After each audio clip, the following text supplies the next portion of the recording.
조조의 천하를 버리고 죽음의 길을 택한 관우. 그 무모한 선택이 스토아 철학의 정수인 이유. 천하를 버린 남자. 황금과 권력보다 무거운 것. 안녕하세요. 오후의 서재입니다. 당신에게 세상의 모든 권력과 부귀영화, 그리고 당신의 가치를 알아주는 최고의 직장이 주어졌다고 상상해 보십시오. 산더미 같은 황금과 비단, 누구나 우러러보는 높은 벼슬, 심지어 전설 속의 명마까지. 당시 천하의 권력을 쥐고 있던 조조는 포로로 잡힌 적장 관우의 마음을 얻기 위해 이 모든 것을 아낌없이 쏟아부었습니다.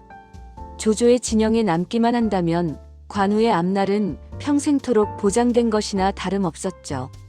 하지만 관우는 어느 날 갑자기 그 모든 부귀영화를 수레에 고스란히 봉인해 둔 채 조조가 하사한 저택을 미련 없이 떠납니다. 자신이 원래 섬기던 주군이자 가장 밑바닥으로 몰락해버린 유비에게 돌아가기 위해서 말입니다. 그가 선택한 길은 아름다운 꽃길이 아니었습니다. 조조의 군대와 6명의 맹장들이 그의 목숨을 노리고 가로막고 있는 5개의 삼엄한 관문, 이른바 오관육참이라 불리는 죽음의 여정이었습니다. 대체 무엇이 이 사내로 하여금 따뜻하고 안전한 천하를 등지고 피바람이 부는 고독한 길을 선택하게 만든 것일까요? 그것은 단순한 의리를 넘어선 스스로의 원칙에 대한 타협할 수 없는 통제권의 문제였습니다. 오관육참의 은유. 우리는 매일 5개의 관문을 지난다.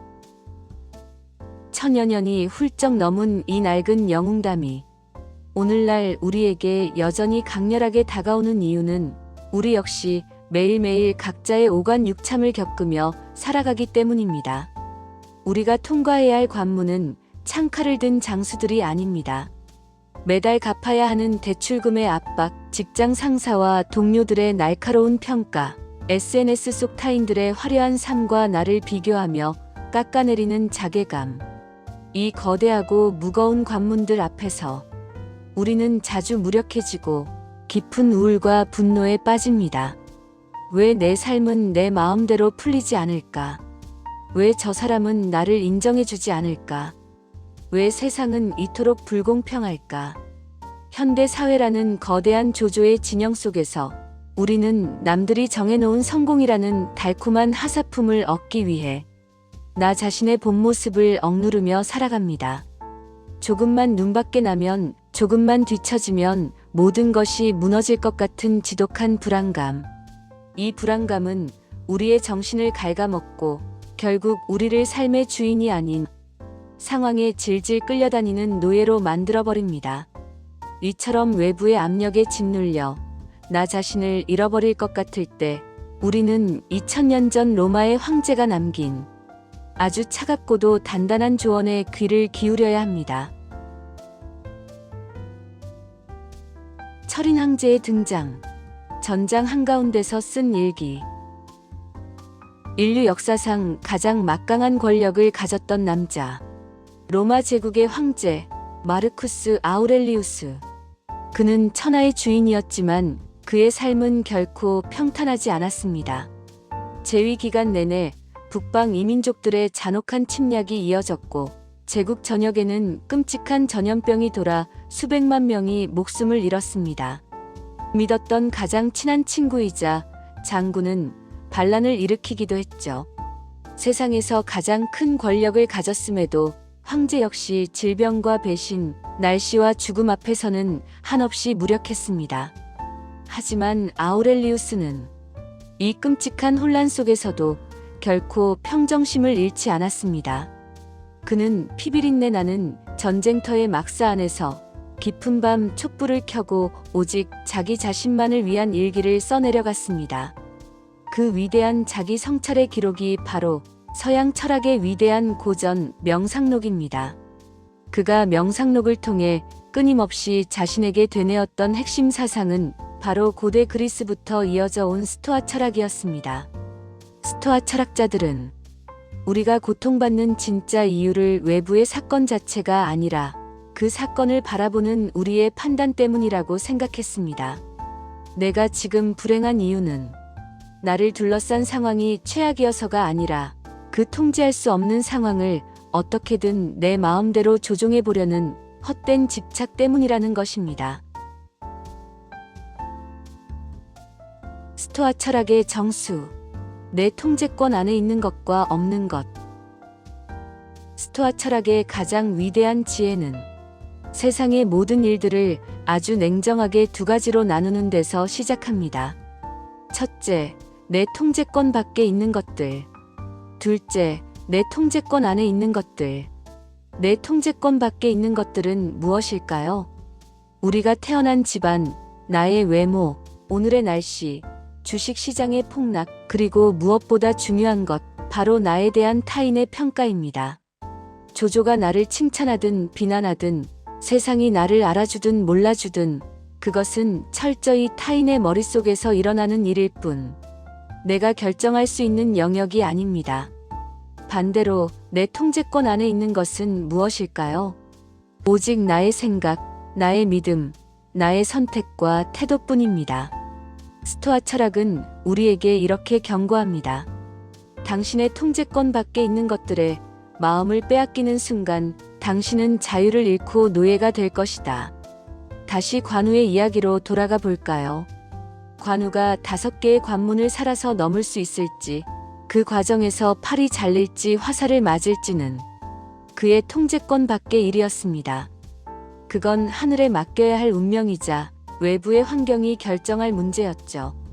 하지만 조조의 황금 앞에서도 자신의 신의를 저버리지 않겠다는 태도, 죽음이 기다릴지라도 내가 옳다고 믿는 길을 향해 말 안장에 오르겠다는 그 선택, 그것만큼은 오직 관우 자신의 통제권 안에 있는 것이었습니다.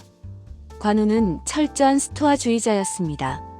그는 자기가 어찌할 수 없는 죽음의 위협보다 자기가 온전히 통제할 수 있는 내면의 원칙에 집중했던 것입니다.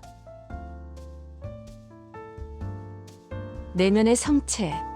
조조의 진영에서 걸어 나오는 법. 마르쿠스 아우렐리우스는 우리의 영혼 깊은 곳에 그 어떤 외부의 공격도 뚫지 못하는 내면의 성체를 지어야 한다고 말했습니다. 직장에서 억울한 책임을 뒤집어 썼을 때, 믿었던 사람에게 배신을 당했을 때 우리는 무너져 내립니다. 하지만 스토아 철학의 관점에서 보면 그 사건 자체는 당신의 영혼에 그 어떤 상처도 입힐 수 없습니다. 당신을 다치게 한 것은 그 사건이 아니라 이 일은 끔찍하다, 나는 망했다라고 판단해버린 당신의 연약해진 마음입니다. 당신의 멘탈을 지키고 싶다면 외부의 사건과 당신의 반응 사이에 단단한 성벽을 세워야 합니다. 상사가 나에게 모욕적인 말을 던졌다. 이것은 객관적인 팩트입니다. 그러므로 나는 비참한 사람이고 내 인생은 엉망이다. 이것은 당신이 덧붙인 주관적이고 파괴적인 해석입니다. 내면의 성체가 굳건한 사람은 타인이 던지는 모욕이나 세상이 주는 불운을 성벽 밖의 일로 여깁니다. 비가 내린다고 하늘을 원망하지 않듯 통제할 수 없는 세상에 미친 짓거리를 그저 무심하게 바라볼 뿐입니다. 그리고 오직 성벽 안에서 자신이 할 수 있는 일, 즉 내 일을 묵묵히 해나가고 나의 존엄을 잃지 않는 태도만을 가다듬습니다. 이것이 바로 외부의 폭풍 속에서도 자신을 잃지 않는 유일한 방법입니다. 흔들리지 않는 삶. 폭풍 속에서 중심을 잡는 당신에게 지금 당신은 어떤 관문 앞에 서 계십니까? 무엇이 당신을 그토록 불안하고 두렵게 만들고 있습니까? 우리는 살면서 수없이 많은 조조의 유혹과 마주할 것입니다. 남들이 정해놓은 성공의 기준, 돈과 권력, 그리고 사람들의 환호성. 하지만 기억하십시오.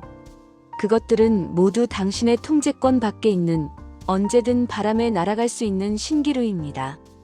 진정한 자유와 평온은 내 마음대로 되지 않는 세상을 억지로 바꾸려 할 때가 아니라 세상의 파도가 어떻게 치든 나는 나의 배를 묵묵히 몰고 가겠다는 내면의 결단에서 나옵니다. 천하를 버리고 미련 없이 말에 올랐던 관우의 뒷모습처럼 전쟁터의 핏빛 흙바닥 위에서도 고요히 자신을 성찰했던 철인 황제의 펜 끝처럼 외부의 것들에 구걸하지 마십시오. 당신이 흔들리지 않기로 결심하는 순간 당신의 내면에는 이미 그 어떤 무기로도 부술 수 없는 단단한 성체가 세워질 것입니다. 폭풍 속에서도 고요히 중심을 잡는 당신을 응원하며 오늘 오후의 서재는 여기서 책장을 덮겠습니다. 감사합니다.